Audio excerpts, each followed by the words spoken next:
Hey guys, this is Anthony Romrell, and in this video we're going to talk about prefabs. So first of all, let's talk about what we have here. So in our scene we have these things called copies. So in this wall I have this little wall part right here. Let's just hit the F key to zoom in. And what this is a copy of this wall piece. And this is a copy of the wall piece. And copies are fine. There's nothing wrong with a copy. But, you know, if I would need to go through and make a global change to all of these, what I have is I have to go through and one at a time change them. And it'd be better if I could change them with a prefab. So right now this thing is called idle.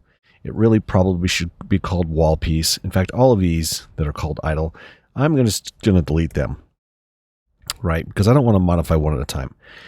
And click back at this on this little piece, and just going to move it up. And I'll fix it, but I want to make some fixes globally to a bunch of them. The first thing I'm going to do is just name this. Let's just name this wall block. That's a better name than idle. That's just me being lazy earlier, right? So I've got my wall block, and to turn this into a prefab is really pretty simple. I already have a prefabs folder that I'd like you guys to work with, and so let's see. A good place for you guys to put your prefabs is just right in your assets folder. Just right click and say create folder. Let's see where I put it. Oops, at the top, create folder. And let's just name this prefabs. Okay. And we can be pretty generic right now. Although you could organize this at a deeper level. That's fine. So, or the other option, I do have it in scenes and prefabs, the prefabs unit right there. But, you know, it doesn't matter where you put it. You can put it here or there, either way. I do have a prefabs folder, and there are a number of prefabs that I've been using. Okay, so we'll just take this little block, and to turn it into a prefab, we're just going to drag it into that prefabs folder. And you can see it's using the name. It's called wall block. And there, we've started generating a prefab. Now, to create more prefabs, we could just go to this wall block and either hit Command D and duplicate it and move it up. There's another prefab. And now this is an instance of that prefab, not a copy, right? Wall block 1. Or we could grab the prefab from the side here and drag it into our scene, and we get a new prefab. Okay. So I'm going to be just a little bit more particular about where I put this. Okay.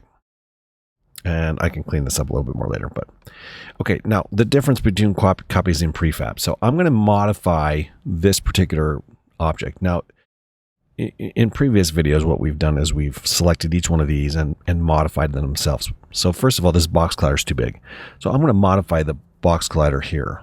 I'm going to change this to a 0.2 or 0.19 and 0.19.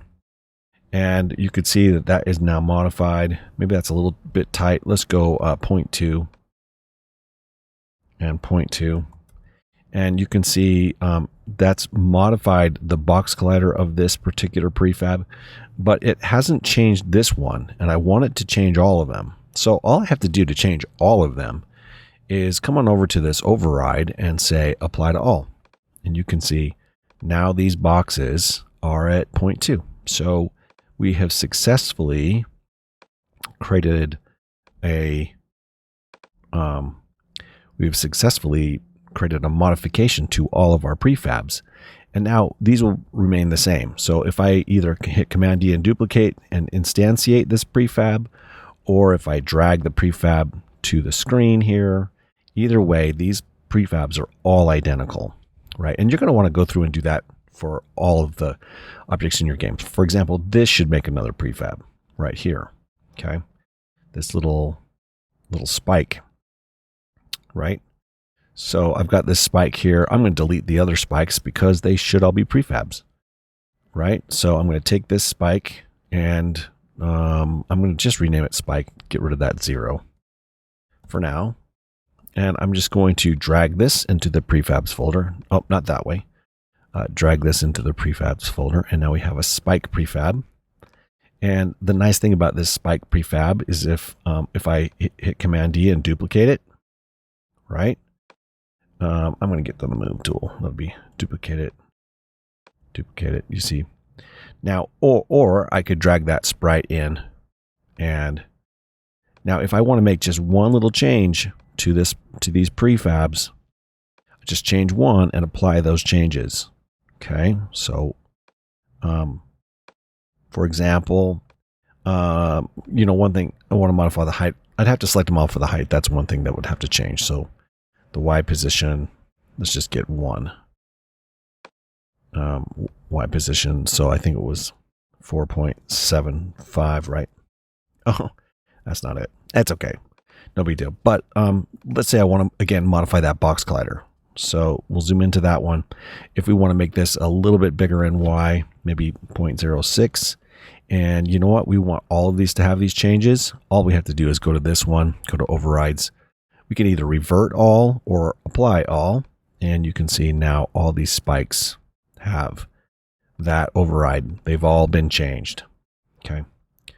And what you're going to want to do is just go through and turn everything into a prefab. And then the next video, we're going to talk about variations, prefab variants.